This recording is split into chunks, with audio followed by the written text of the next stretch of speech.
وعلى آله وأصحابه أجمعين. Барлык мөмин мусламаннарга, мөминә мөслимәләргә Аллаһның сәламе, рәхмәте ва бәрәкәте булсын. Раббыбыз Аллаһу субхана ва тааля шушы җыелуларыбызны хәерле җыелулардан кылсын. Амин. Инде берничә нормальмы, Фарид? Хәтта котырак әйтәс, илә кирнерәк әйтәс үлмән. Нормаль. Сен сөйләк, сөйлисең. Менә инде Рамазан шушы изге айның ахыргы көннәре дә килеп җитте. Качан гынадыр көтә идек Рамадан аен, соңыннан шушы Рамадан аена кергәч көтә башладык һәммәбез дә шушы ахыргы 10 төнен.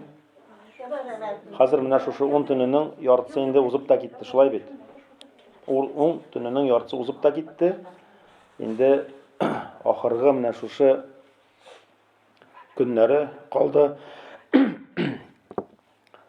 Инде әлхәмдүлилләh Аллаһның рәхмәте белән менә шушы изге айда булдыра алганыбызча изгелекләр әлхәмдүлилләh кылырга тырыштык. Аллаһу тәбарәка ва тааля кабуллардан әйләсен. Инде шушы ифтарлар уздыручыларның Аллаһ Таala ифтарларын кабул итсен. Амин. Таравих укучыларның, Кур'ан укучыларның, закат садака бирүчеләрнең Аллаһ Субхана ва Таala изгелекләрен кабул итсен. Амин. Инде менә бу Аллаһу Субхана ва Таala өчен бүтән булган шушы айлар эчендә шушы бүтән булган төннәргә караганда иң яраткан төннәр бар. Шулай бит? Ул Рамадан аеның ахыргы 10 төне. Аллаһның бар иң яраткан көннәре.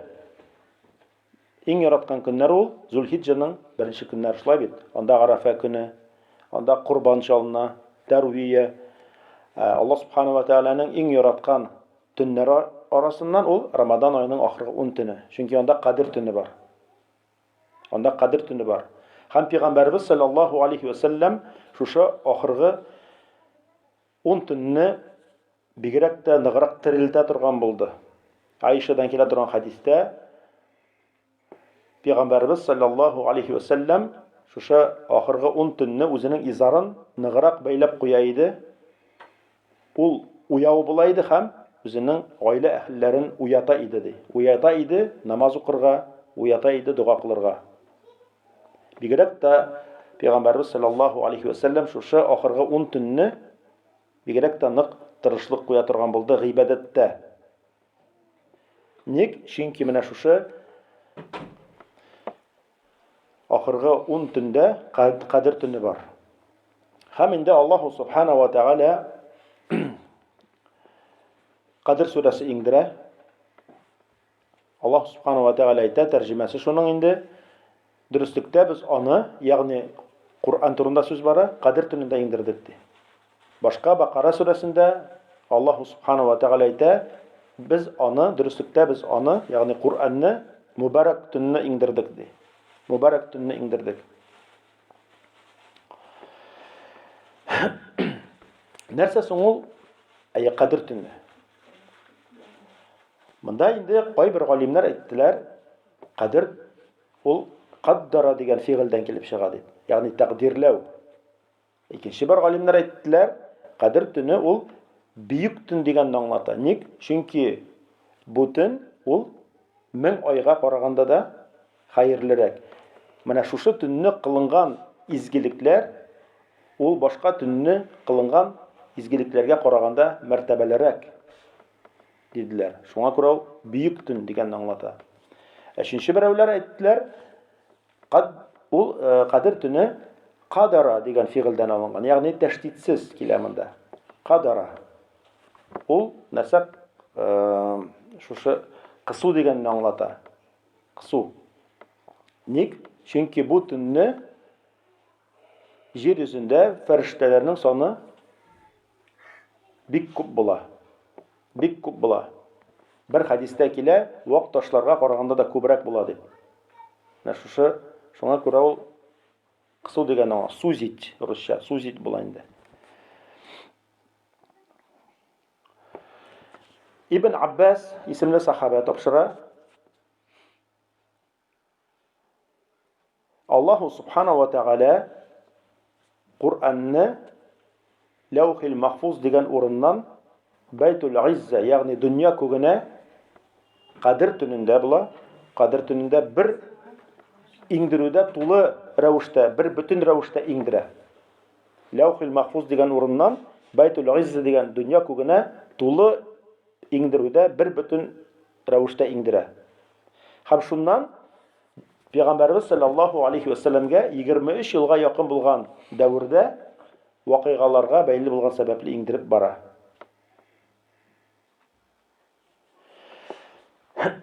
Qo'shdan so'ng Qadr tuni. Qo'shdan so'ng Qadr tuni. Ayshadan topshirilgan turgan hadisda Payg'ambarimiz sallallohu alayhi va sallam aytdi: Qadr tunin izlagiz oxirgi Ramazonning oxirgi 10 tunidan dedi.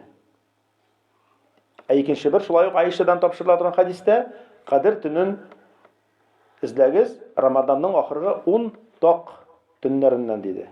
Hadislarning ikisi de sahih. İkisi de dürüst sahih hadisler.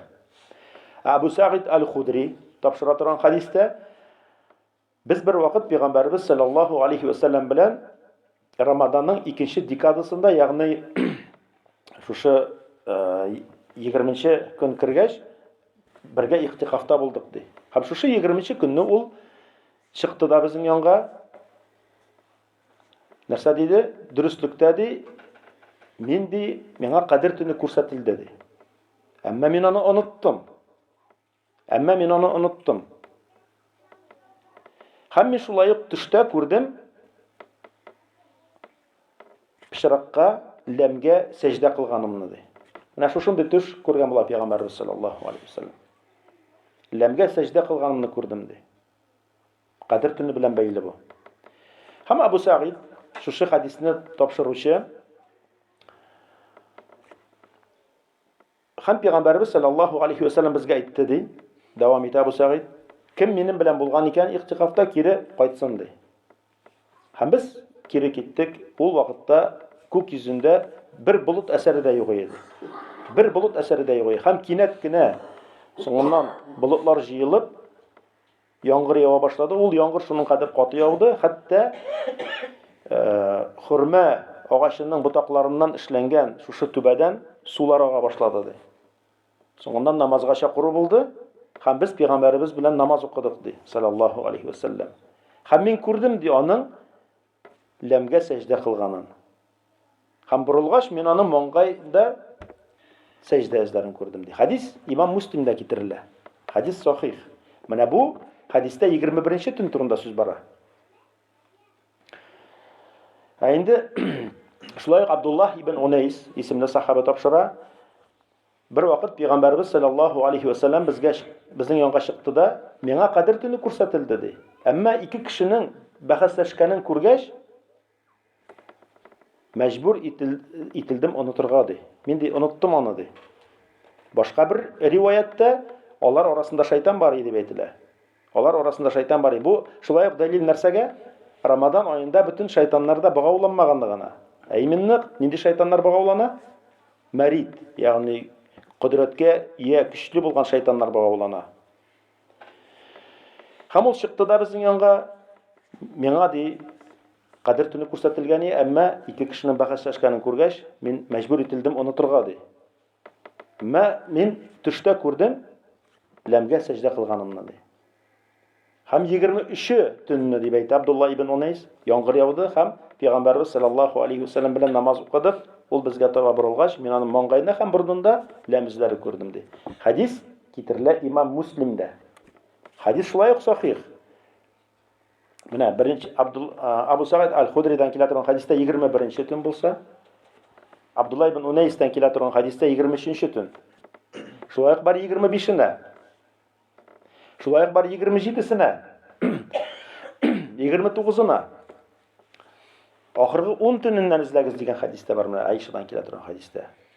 27-sini Zir ibn Hubaysh bir vaqt men Ubay ibn Ka'bga aytdim dedi. Sening abiying Abdullah ibn Mas'ud aytdi. Кем ел дәврендә төнге намазны укый икән, ул һичшиксез Кадер төненә ләгәшәк дип әйтте.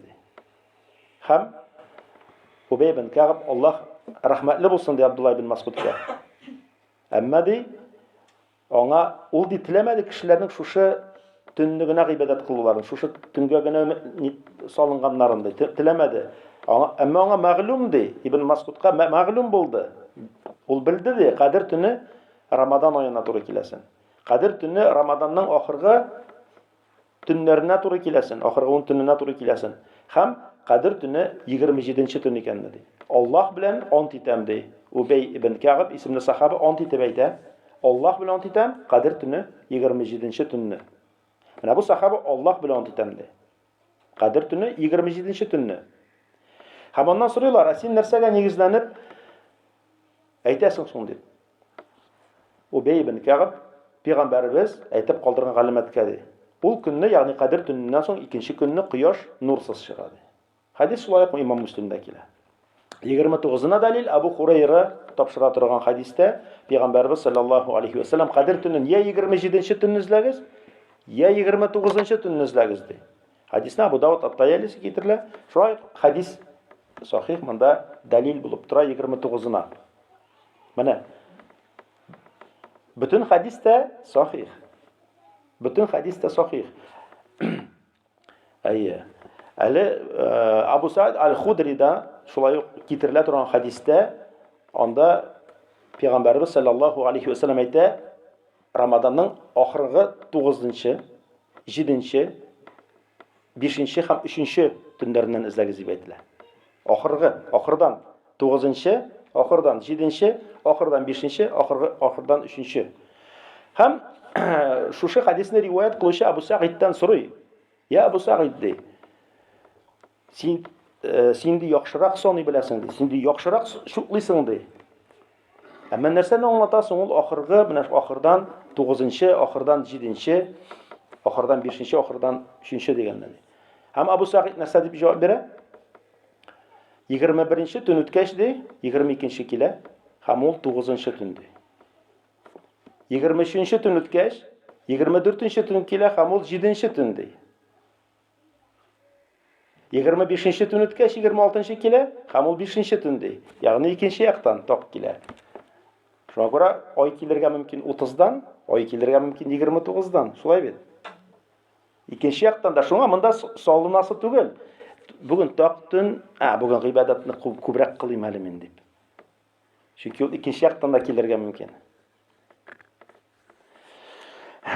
Инде шушы Кадер төне буенча төрле хадисләр килгәч, без инде кайсы бер галимнәр, мәсәлән, Ханафи мәзһәбендәге галимнәр, Ханбали мәзһәбендәге галимнәр, алар 27нче төнне ихтимал зуррак диделәр, Кадер төненә, 27нче төнне диделәр. Башка галимнәр, мәсәлән, Ибн Хаҗр кебек, Сафи ар-Рахман аль-Мубаракфури кебек, һәм башка галимнәр, алар нәрсә диделәр? Монда төрлечә булырга мөмкин диделәр. Алар менә бу bütün хадисләрне җыйдылар дагы шуннан нәтиҗә чыгардылар. Бер хадистә 21, бер хадистә 23, бер хадистә 25, бер хадистә 27, бер хадистә 29. Пәйгамбәрбез саллаллаһу алейһи ва саллям әйтте, ахыргы 10 төннән эзләгез дип. Бер хадистә әйтте, ахыргы 10 так төннәрнең берсендә дип. Абу Саид аль-Худриның санавы буенча тиряктан 30дан килергә мөмкин, 29дан килергә мөмкин, 29дан булса туры килә бу яктан, 30дан булса бу яктан. Алар нәрсә диделәр? Төрле шәкилләргә мөмкин диделәр Кадер төне.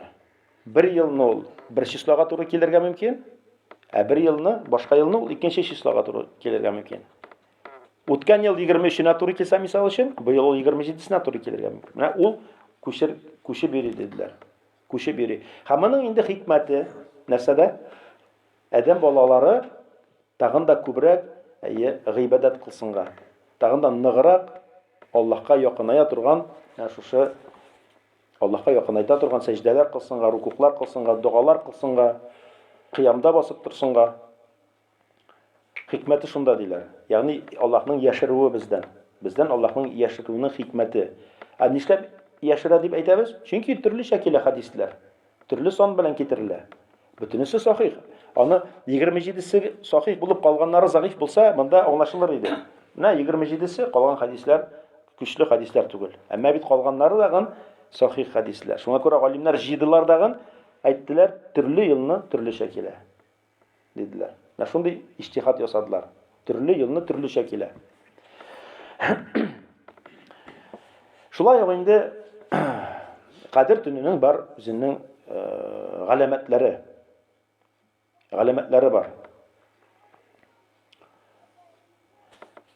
Бер вакыт Айша пәйгамбәребездән сорый: "Я Аллаһның илчесе, әгәр дә мин Кадер төнен билгеләсәм ди, Кадер төнен тапсам, белсәм, миңа нәрсә әйтергә кирәк?"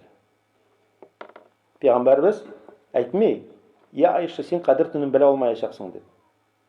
Нәрсә дип әйтә? Нәрсә дип әйтә пәйгамбәрбез? Нинди дугага өйрәтә? Син гафу сора, әйе. Я Аллах, гафу ит, син гафу итәргә яратасың. Гафу ит мине. Син гафу итәргә яратасың. Менә шушы дугага өйрәтә. Син гафу итүче, син гафу итәргә яратасың, гафу ит мине. Менә шушы. Пәйгамбәрбез әйтми, син аның таба алмаячаксың дип Кадер төнен. Шулай булгач, Кадер төненең үзенең галәмәтләре бар. Имам Әхмәттә килә торган хадистә Пәйгамбәрбез саллаллаһу алейхи ва саллям Кадер төненең галәмәтләрен саный. Кадер төненең галәмәтләре ул төнди якты була ди, тыныч була, артык салкын да булмый, артык кызу да булмый, шулай бит. Ул төнне йолдызлар атылмый. Ул төнне ай яп-якты була. Һәм кояш Кадер төненнән соң тулы ай көнендә ничек ай түгәрәк булып чыга, шулай чыга дип әйтә пәйгамбәрбез. Ягъни нурсыз, карап була, күреп була. Менә бу инде әмма Кадер төне үткән була инде. Шуңа күрә галимнәр әйтәләр, менә бу Кадер төненең галәмәтләрен күреп була. Аның күреп була галәмәтләрен. Әмма мөһим аның галәмәтләрен күрү түгел. Аллаһ субхanahu ва тәгалә ди, галимнәр әйтәләр, күрсәтергә мөмкин ди үзенең кайбер кулларына галәмәтләрен. Кемнәрдер күрергә мөмкин, кемнәрдер аны күрмәскә мөмкин. Берәүләргә ул күрсәтергә мөмкин, берәүләргә күрсәтмәскә мөмкин. Бу аңлатмый әле диләр галимнәр. Әҗр савапны Кадер төненең галәмәтләрен күрүчеләр алачагын. Чөнки кемдер гыйбадәттә үткәрергә мөмкин Кадер төнен, галәмәтләрен күрмәскә мөмкин. Икенче берәү гыйбадәт нәрсә? Галәмәтләрен күрә, гыйбадәттә үткәрми. Әлбәттә Аллаһ субхanahu ва тәгалә каршында кайсысы хәерлерәк? Галәмәтләрен күрүче гыйбадәттә үткәрмәүчеме, яисә гыйбадәттә үткәреп галәмәтләрен күрмәүчеме? Әлбәттә гыйбадәттә үткәреп галәмәтләрен күрмәүче Аллаһ алдында хәерлерәк. Мөһим гыйбадәттә үткәрү.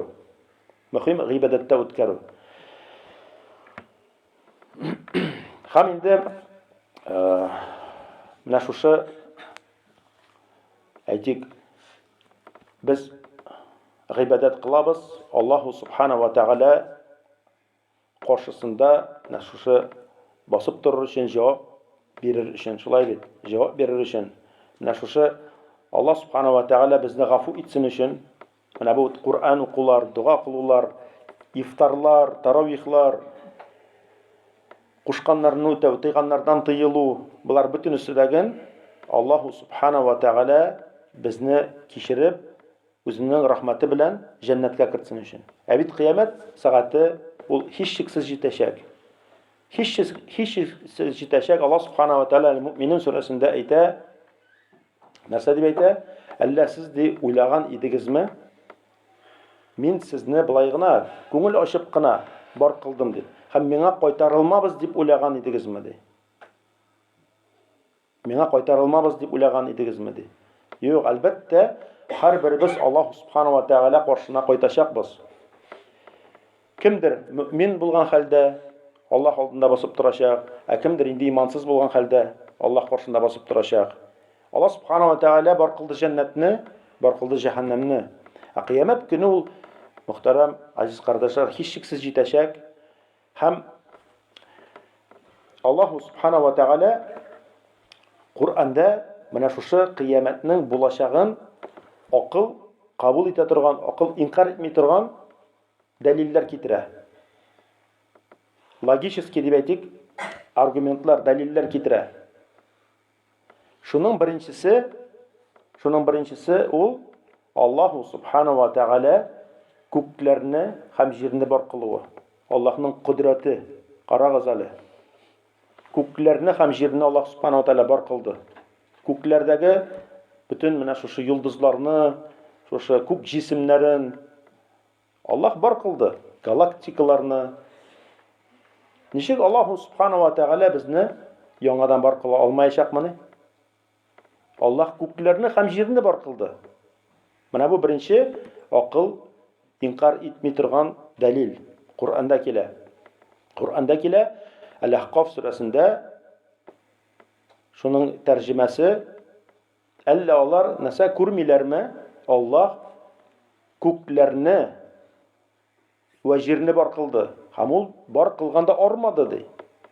Һәм без шулай ук үлгәннәрне нәрсә терелтәбез. Аллаһның һәр нәрсәгә кудрәте җитә ди. Аллаһ күкләрне һәм җирне бар кылды. Һәм Аллаһ Субхана ва Тәгалә шулай үлгәннәрне терелтәчәк. Бәйләп куйды Аллаһ Субхана ва Тәгалә беренче күкләрне һәм җирне бар кылу турында безгә хәбәр итә, соңыннан үлгәннәрне дә терелтәбез ди. Менә бу беренче безнең акылыбыз кабул итә торган дәлил. Күкләрне һәм җирне Аллаһ Субхана ва Тәгалә бар кылды, ул безнең ничек бар кылмаячак? Әлбәттә бар кылачак. Икенче дәлил, Аллаһ безне беренче мәртәбә бар кылды. Без юк идек. Ул безне беренче мәртәбә бар кылды. Ничек ул безне бар кыла алмаячакмыни? Икенче мәртәбә. Бит ул безне инде юктан бар кылды беренче мәртәбә. Субханалла, 100 ел элек беребез дә юк идек. Шулай бит. Мисал өчен. Аллаһ Субхана ва Тәгалә бар кылды. Аллаһ Субхана ва Тәгалә бар кылды юктан. Һәм bir вакыт инде Убей ибн Халиф дигән бер Мәккә мөшрике пәйгамбәрбез янына ишереп беткән сөяк белән килә дигән: "Я Мухаммад, моны Аллаһ терелтәчәкме ди шушы ишерек сөякне?" Әйе ди пәйгамбәрбез. Терелтәчәк ди, һәм ул сине утка атачак ди. Һәм ул сине утка атачак ди. Һәм бу инде мыскыл итебрәк, көлебрәк шулай әйткән була. Нәрсә ди? Аллаһ Субхана ва Тәгалә Аллаһ ди безне шушы ишерек сөякләрдән бар кылачакмы? Әйе ди, ул бар кылачак һәм сине утка атачак ди. Һәм Убей ибн Халиф бер сугышта яралана һәм имансыз хәлдә, кафир булган хәлдә үлеп китә. Һәм пәйгамбәрбез инде әйтеп калдырган була. Әйе ди, Аллаһ бар кылачак һәм сине утка атачак дип. Субхана, бу инде бер мугҗиза. Бит исламда кабул итүчеләр дә булды мушриклар арасында. Пәйгамбәрбез саллаллаһу алейһи ва саллям сине утка атачак диде. Ягъни син җәһәннәмгә керәчәксең дип әйтте. Һәм чынлап та ул җәһәннәм әһлләреннән булып китте. Пәйгамбәрбез саллаллаһу алейһи ва саллямның бер мугҗизасы бу. Һәм шушы вакыйга хакында Аллаһ Субхана ва Тәгалә безгә нинди сүрәдә хәбәр итә? Искә төшерә? Siz bunu bilirgə tiyir. Tərcimə bilən oxusaqız əgər də o surəni. O yaşdakı kişilər onu bilgərək də oxuy. Yasin surəsində. Yasin surəsində. Şunun yaxınca tərciməsi ul, yəni Ubey ibn Halif turunda bara, ul onun kilib işirik süyak bilən әйтте. Bularını үлгәннән соң кем терелтәчәк ди? Һәм пәйгамбәребезгә әйтергә куша Аллаһ Субхана ва Тәгалә әйт. Кем беренче мәртәбә бар кылган булса, шул терелтәчәк. Аллаһ үзенең куллары хакында хәбәрдар ди. Кем беренче мәртәбә менә бар кылган булса, шул терелтәчәк. Менә бу икенче акылыбыз кабул итә торган дәлил. Беренчесе булды Аллаһның кудрәте, икенчесе булды Аллаһ безне беренче мәртәбә бар кылды. Һәм икенче мәртәбә ул бар кыла алмаячакмыни? Өченче акылыбыз кабул итә торган дәлил ул үлгән җирнең терелүе. Әл-Ағраф сүрәсендә Аллаһу тәбәрәкә ва тәгалә әйтә, шуның яхшы тәрҗемәсе, ул Аллаһ шул зат кайсысы җилләрне юнәлтә, ягъни көн чыгышка, көн батышка җилләрне юнәлтә. Һәм ул җилләр болытлар алып килә ди. Һәм мин ди ул болытларны үлгән җиргә юнәлтәм ди. Һәм яңгыр яудырам. Һәм анда үсемлекләр үсеп чыга. Шулай итеп, мин үлгәннәрне терелтәчәкмен ди. Карагыз. Шулай итеп, мин үлгәннәрне терелтәчәкмен. Ягъни үлгән җир, коры, кибеп беткән, ярылып беткән җир бер нәрсә дә үсми торган. Яңгыр явып китә, үсеп чыга үсемлекләр. Аны Аллаһ Субханаһу ва Тәгалә әзрәк уйлансын өчен шушындый мисал китерә. Җир белән. Үлгән җир ди, яңгыр явып китте, үсеп чыктылар. Һәм Абу Хурайрадан килә торган хадистә дәген Пәйгамбәрбез саллаллаһу алейхи ва саллям бер сурга өрелү бер кешеләрнең ди, үлгәч бөтен сөякләре эшереп бетәчәк, иллә дә мәгәр бер копчык, койрык сөягеннән башка. Һәм бер сурга өрелү белән икенче сурга өрелүнең арасы күпме булачак ди? 40. Абу Хурайрадан, ягъни шушы хадисне тапшыручыдан сорыйлар. Я Абу Хурайра, 40 көнме ул, 40 оймы ул, 40 елмы ул дип. Абу Хурайра җавап бирми. Һәм нәрсә дип Пәйгамбәрбезнең хадисен дәвам итә. Пәйгамбәрбез саллаллаһу алейхи ва саллям әйтте ди, һәм Аллаһ Субханаһу ва Тәгалә яңгыр сыман нәрсә яудырачак ди. Һәм кешеләр үсемлекләр кебек шул копчык сөякләр, шушы сөяктән үсеп чыгачаклар ди. Менә яңгыр кебек нәрсә индерәчәк ди җиргә. Менә бу булды өченче акыл кабул итә торган, акыл инкар итми торган дәлил. Дүртенчесе Аллаһның абсолют гаделлеге. Абсолют гаделлеге. Аллаһ Субханаһу ва Тәгалә гадел зат. Аллаһ бер кемгә дә зулм кылмый, шулай бит. Һәм Аллаһ Субханаһу ва Тәгалә Куръанда әйтә, шуның тәрҗемәсе, әллә без тиң кылырбызмы ди? Тиң кылырбызмы? Кемнәрне? Иман китерүчеләрне, изгелек кылучыларны кемнәр белән? Җир йөзендә бозыклык таратып йөрүчеләр белән. Әллә без тиң кылырбызмы тақва, Аллаһтан куркучыларны кемнәр белән? Гөнаһлы бәндәләр белән ди. Әллә без тиң кылырбызмы аларны ди? Юк. Алар тиң түгел. Ла ястави асхабун нари ва асхабул джанна. Хашр сурасында. Асхабул джаннати хумул фаизун. Ут әһелләре белән җәннәт әһелләре тиң түгел. Җәннәт әһелләре уңышка ирешүчеләр ди. Күз алдыгызга китерегез. Ике кеше. Берсе шуның Аллаһка гыйбадат кылмыйчы, нәфс хавасына ияреп, шайтанның вәсвәсәләренә бирелеп, нәрсә эшлисе килә, шуны эшләп йөри. Фарызларны да үтәми, харамнан да тыелмый. Гөнаһ өстенә гөнаһ. Кеше үтерү дә булырга мөмкин. Башка урлау да, бүтән гөнаһлар да булырга мөмкин. Кеше рәнҗетү дәген. Нинди гөнаһлар бар, шуны эшләргә мөмкин. Аллаһка гыйбадат кылмый, иман китермәгән. Әмма карыйсың икән әгәр дә аның йорты да гына әйбәт, машинасы да гына яхшы, акчасы да гына бар. Бүтән җиренә җиткән, бүтән җире, әйтик, бүтән нәрсәсе бар, дөньясы бар. Һәм шул килеш үлеп китә. Ә икенче бер кеше Аллаһка гыйбадат кылышы турында сүз бара. Намазларын укый. Иртә белән тора шулай бит намазга. Ястуны көтә җәйге төннәрдә 2 сәгать буена. Юлда да укый. Кая булса да калдырмый намазын. Рамазан ае җиткәч уразасын кыла. Акчасы бар икән, мөмкинчелеге бар икән, хаҗга бара. Бүтән төрле изгелекләр эшли. Харамнардан тыела. Нәфесенә каршы, шайтанына каршы көрәшә. Булыша кардәшләренә изгелекләр кыла. Изгелекләр өстенә изгелекләр кыла, әмма ул сыналырга мөмкин ширләр белән, төрле афәтләр белән, бәләләр белән сыналырга мөмкин. Һәм шул килеш үлеп китә. Менә монда Аллаһның абсолют гаделлеге булыр идеме, әгәр дә кыямәт көне булмаса. Шуңа күрә кыямәт көне бар. Аллаһның менә шушы җәннәте бар, Аллаһның бар җәһәннәме. Гөнаһлы бәндәгә җәһәннәм. Имансыз булган, динсез булган. Ә инде изгелек кылучыга, шушы сынауларны үтүчегә җәннәт. Менә кыямәт көненең 4нче шушы акыл кабул итми торган дәлиле ул Аллаһның абсолют гаделлеге. Абсолют гаделлеге. Инде Аллаһ Субханаһу ва Тааля Бакара сурасында әйтә: "Куркыгыз Аллаһка кайтасы көннән" ди. Шул көннән кайчан кешеләр кәсеп иткән нәрсәләренә күрә, кылган нәрсәләренә күрә алачаклар ди үзләренең җәзаларын.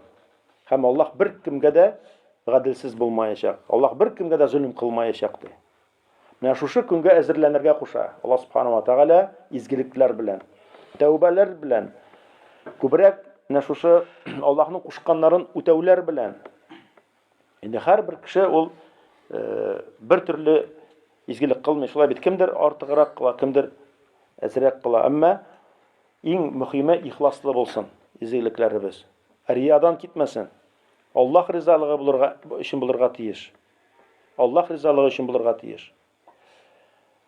Тәүбәләр ешрак кылырга кирәк, истигъфарлар ешрак кылырга кирәк. Менә шушы ахыргы ничә санаулы көннәрдә безгә инде тагын да тырышырга кирәк. Тагын да тырышырга кирәк. Инде моңарчы тырышмасак, тырышмаган булсак, менә шулай тагын да арттырырга кирәк тырышлыкларны. Алимнәр әйтәләр, Ибн Раҗаб исемле галим әйтә, менә шушы битараф булучыларга әйтә: "Син ди гомереңне уздырдың инде" ди. "Син вакытың узды синең" ди. Инде хотя бы менә шушы Кадер төнендә ди. Кадер төнендә күбрәк изгелек кыл инде. Чөнки ул Кадер төне бер гомер. Шулай бит 1000 айдан да хәерлерәк, ул 83 ел чыгамы ничә? Бер гомер ул. Субханаллах. Инде Раббыбыз Аллаһу Субханаһу ва Тааля шушы Рамазан айында булган кимчелек хаталарны гафу итсә иде, амин я раббил аламин, изгелекләребезне кабул итсә иде. Инде әлхамдулиллах, на кардәшебез ифтар үткәрә, Аллаһ Субханаһу ва Тааля кабул итсен аның ифтарларын. Әҗр кем ифтар уздыра икән, шулай бит, ифтар ясата икән бер кешегә, ураза тотучы кешегә, аның әҗрен алачак, аның әҗре кимемәгән хәлдә дип әйтелә. Бу хадис әлхамдулиллах пәйгамбәребездән килә. Бу сахих хадис. Һәм без моңа иман китергә тиеш. Иман китергә тиеш. Инде Аллаһ Субханаһу ва Тааля кабул итсен, әзерләүчеләргә әҗр савапларын бирсен. Инде менә шушы вагазга килеп вагаз тыңлаучыларга Аллаһ Субханаһу ва Тааля әҗр савапларын бирсен. Барчабызга да бирсен. Аллаһ Субханаһу ва Тааля әҗр савапларны. Субханакаллаһумма бихамдика ашһаду ан ла илаха илля анта астагфирука ва атубу илейк.